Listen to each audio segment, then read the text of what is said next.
The next sutta is Sabbasava Sutta. Actually, Sabbasava means Sabba Asava. All the asavas. Here it says all the taints.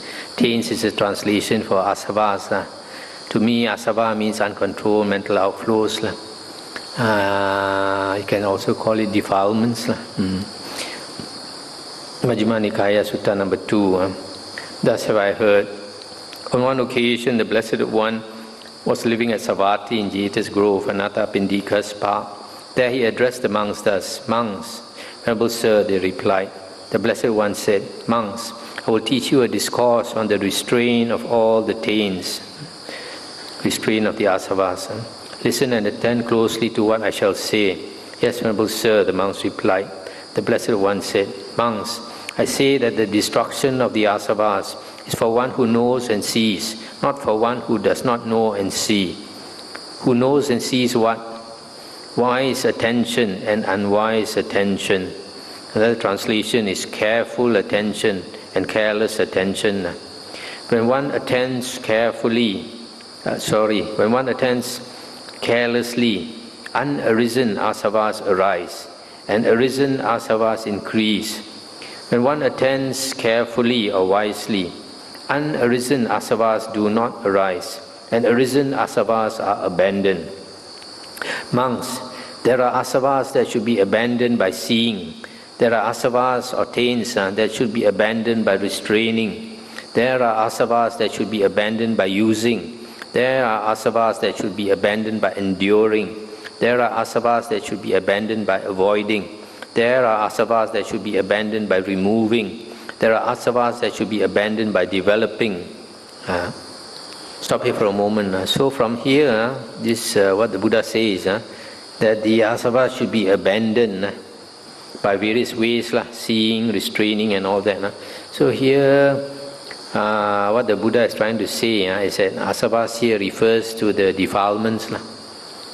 The defilements should be abandoned by various ways. Seeing, restraining, using, enduring, avoiding, removing, developing. What asavas, monks, should be abandoned by seeing?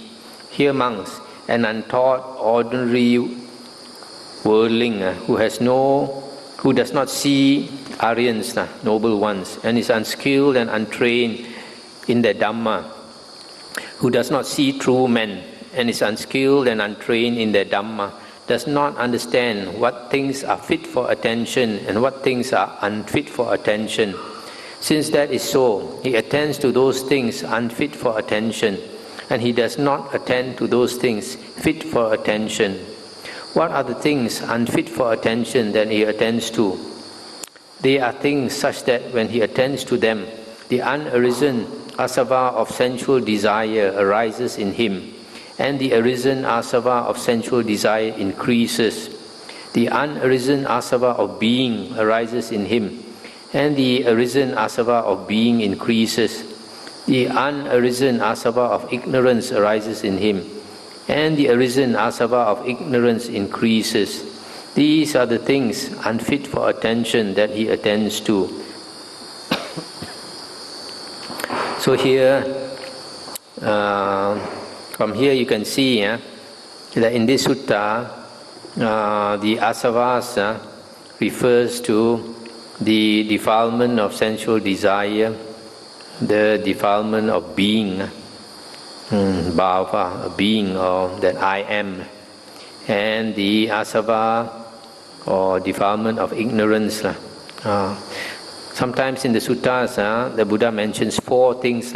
When he talks about asava, here he mentions 3 things. Sometimes one more added is views, having a lot of views. And what are the things fit for attention that he does not attend to? They are things such that when he attends to them, the unarisen asava of sensual desire does not arise in him, and the arisen asava of sensual desire is abandoned. The unarisen asava of being does not arise in him, and the arisen asava of being is abandoned. The unarisen asava of ignorance does not arise in him, and the arisen asava of ignorance is abandoned. These are the things fit for attention that he does not attend to. By attending to things unfit for attention, and by not attending to things by attending to things unfit for attention, and by attending to things fit for attention, both unarisen asavas arise in him, and arisen asavas increase. This is how he attends unwisely or carelessly. Was I in the past? Was I not in the past?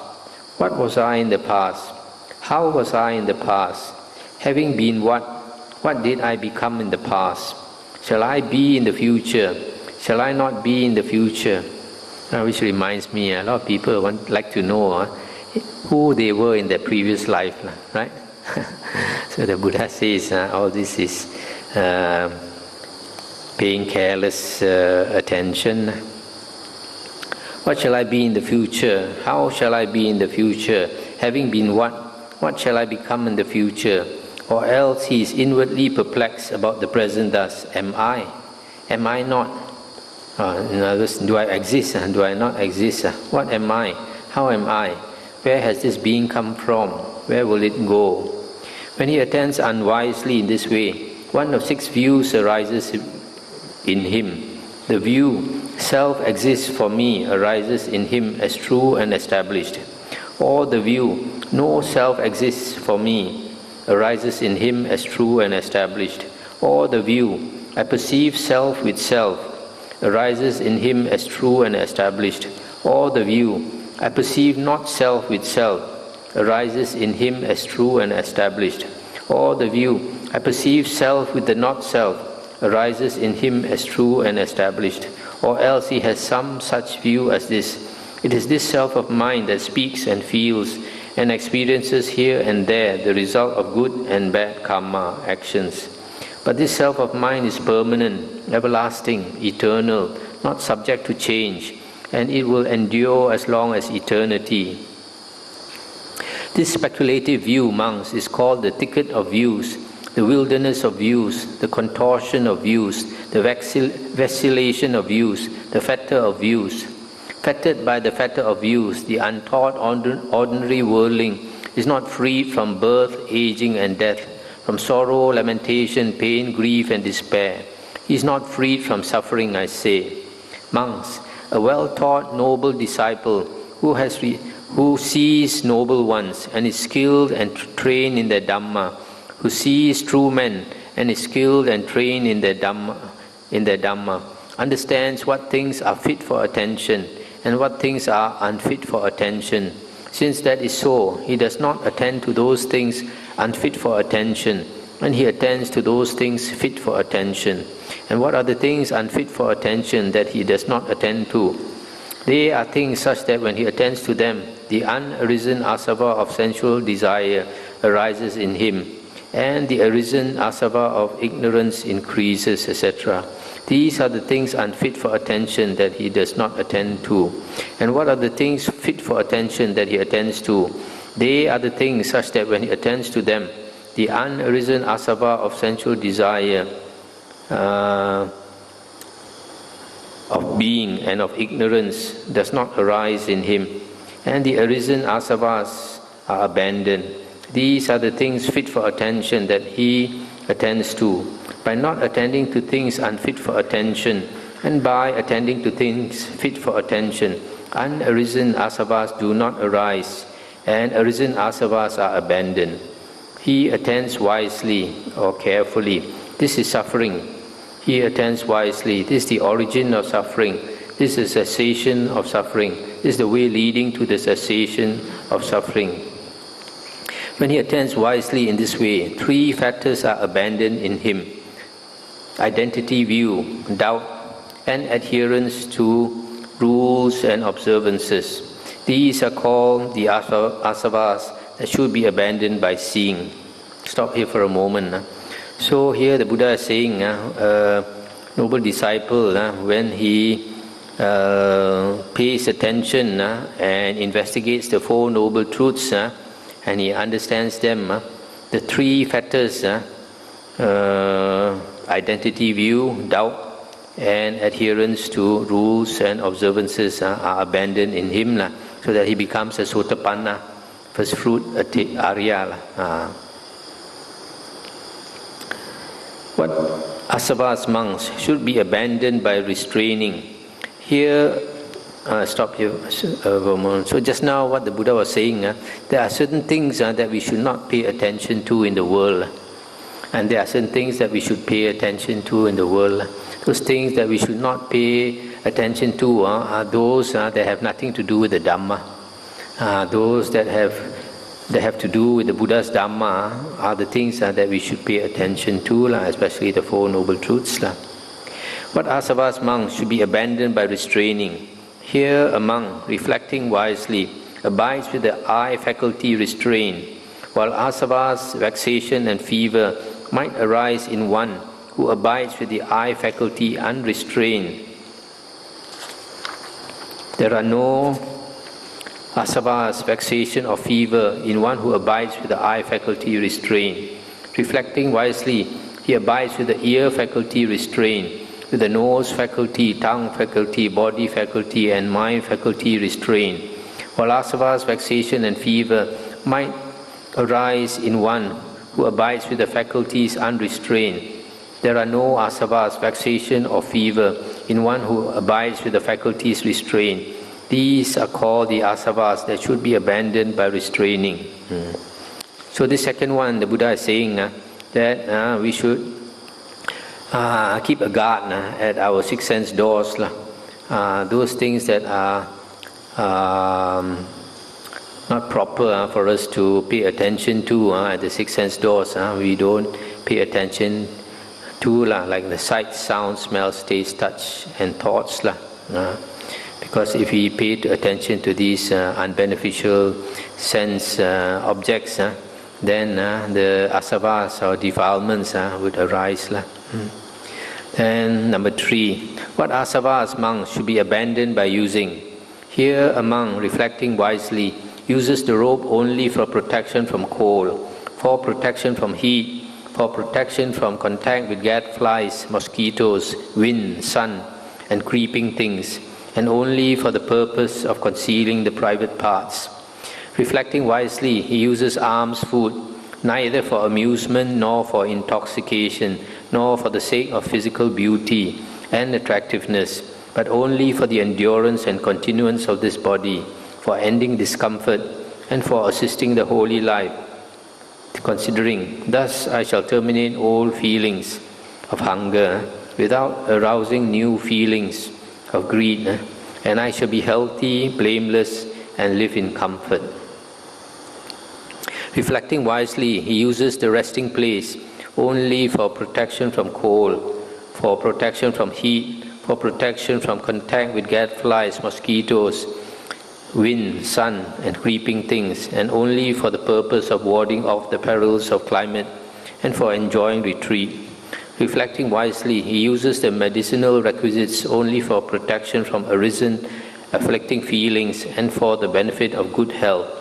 While asava's vexation and fever might arise in one who does not use the requisites thus, there are no asava's vexation or fever in one who uses them thus. These are called the asavas that should be abandoned by using. Stop here for a while. So here we use the requisites in a wise way without being greedy for them, knowing that they only help us so that we can continue to practice the spiritual path. If you remember, when we do the chants, we often do this chant, Patisankha Yoniso Chivarang Patisevami. So these are the 4 chants we did. Then number 4, what asavas monks should be abandoned by enduring.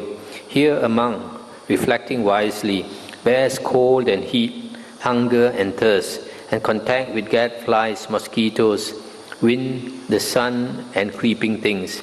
He endures ill-spoken, unwelcome words, and arisen bodily feelings that are painful, racking, sharp, piercing, disagreeable, distressing, and menacing to life. While asava's vexation and fever might arise in one who does not endure such things, There are no asavas, vexation or fever in one who endures them. These are called the asavas that should be abandoned by enduring. Stop here for a moment. So, when someone practices the holy path, then unpleasant feelings arise. We should practice patience, forbearance. And if we have the patience and forbearance, and then small problems become big problems become small problems. Small problems become no problems. So that's how we should deal. If we can endure them, we endure. Number 5. What asavas monk should be abandoned by avoiding? Here a monk, reflecting wisely, avoids a wild elephant, a wild horse, a wild bull, a wild dog, a snake, a stump, a bramble patch, a chasm, a cliff, a cesspit, a sower. Reflecting wisely, he avoids sitting on unsuitable seats, wandering to unsuitable resorts or places, and associating with bad friends, since if he were to do so, wise companions in the holy life might suspect him of evil conduct, while asavas, vexation and fever might arise in one who does not avoid these things. There are no asavas, vexation and fever in one who avoids them.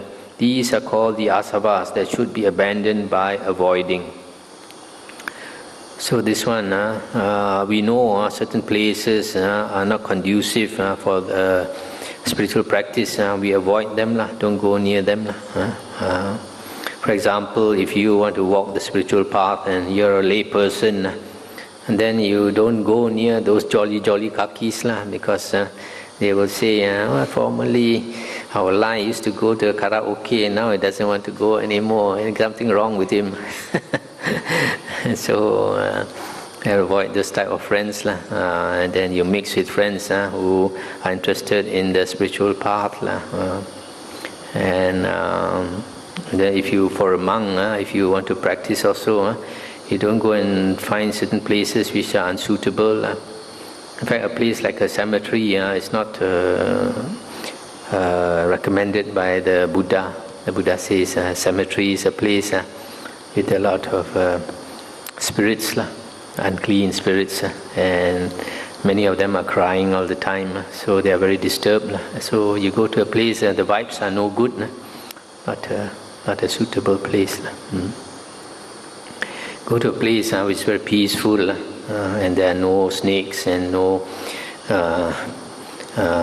wild elephants and other animals to disturb you. In fact, during the Buddha's time, if you look in the sutta sometimes, even though some of the monks, they stay in the forest, but actually they stay in a kuti in the forest, They stay in a kuti in the forest. These kutis are built for them to practice. So a lot of people, they don't understand. You have a kuti to practice, you want to go out and sit under the tree. In the Buddha's days, sometimes you look at the suttas like the Marathajanya Sutta. The Mahamoggallana, he was staying in the forest, but he was staying inside a kuti. And then this Mara came to him, into his stomach. So kutis are built for us to practice in the forest. There's no point to go out of the kuti and stay under the tree. If you want to stay under the tree, there's no need for the kuti, because the kuti is built to provide the most conducive environment for you to practice. If you stay in a kuti with the mosquito netting, there's no mosquitoes. There's no snakes to come and crawl to you. Because I've stayed in the forest before, and sometimes we stay in the open air, and you put your mosquito net, and you put it under this plastic sheet. Sometimes the snake come.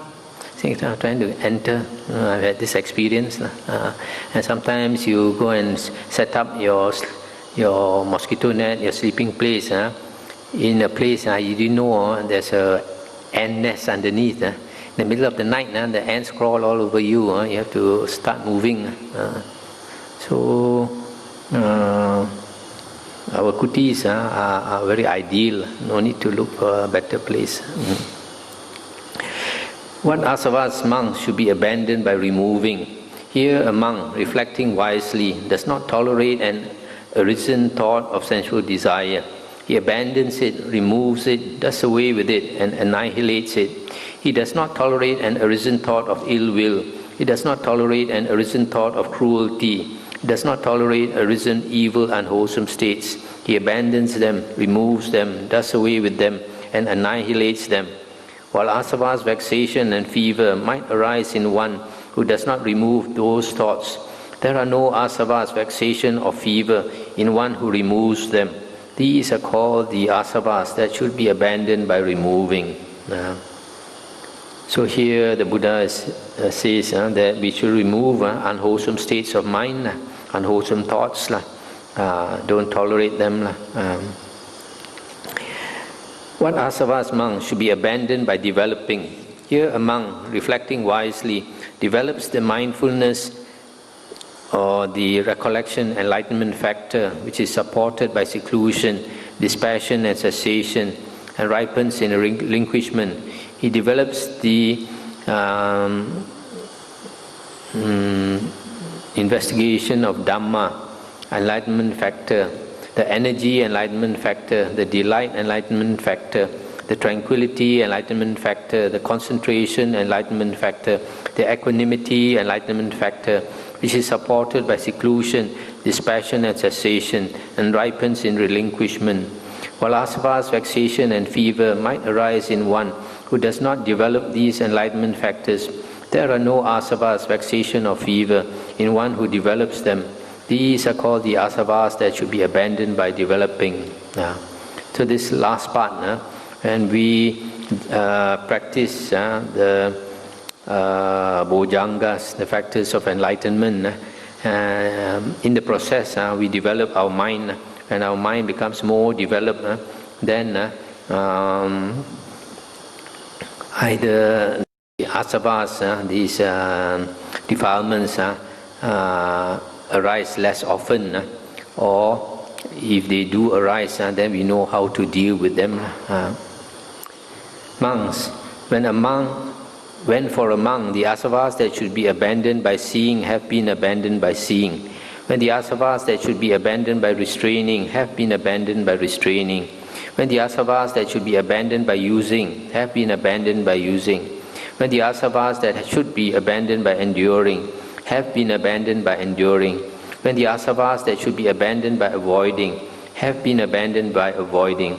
When the asavas that should be abandoned by removing have been abandoned by removing. When the asavas that should be abandoned by developing have been abandoned by developing, then he is called a monk who dwells restrained with the restraint of all the asavas. He has severed craving, flung off the fetters, and with the complete penetration of conceit, he has made an end of suffering. This is what the Blessed One said. The monks were satisfied and delighted in the Blessed One's words. That's the end of the sutta. So this sutta is telling us how to deal with unwholesome states of mind, defilements, and sometimes called asavas, that arise within us. So that's why I always say that the Buddha's discourses are very practical instructions. They are not all just plain theory. They are very useful. It's not like some of the later teachings, like some of the Mahayana sutras. They like to praise the Bodhisattva and all that, and talk very highly, but it's very difficult to put them into practice. Whereas the Buddha's original discourses are very practical. They give step-by-step instructions what to do. So if you have the book, later you study the sutta again, then you will know when you have defilements, when defilements arise, how you should deal with them. So to recapitulate, one is by seeing clearly. Seeing clearly means paying attention to the things that you should pay attention to, and not to pay attention to those things that should be avoided. Then another one is by restraining your six sense faculties, not to see too much, not to hear too much, smell too much, etc. And then the asavas to be abandoned by using the requisites to get rid of uncomfortable feelings. If you don't have enough of the requisites, then you will have a lot of disturbance. Then asavas to be abandoned by enduring. Sometimes uncomfortable feelings arise, sickness and all this. And there's nothing we can do except to endure it. And then asavas to be abandoned by avoiding a place that is not suitable for you, avoiding associates or friends who are not suitable for you, not suitable for your cultivation of the holy life and all that. And then asavas to be abandoned by removing unwholesome states of mind that arise. For this, we have to constantly look into our mind. And then by developing asavas, by developing our mind, we practice what is taught by the Buddha and the Noble Eightfold Path, keeping sila, samadhi and panya, studying the suttas. And so in that way we develop our mind and we can handle the asavas much better. So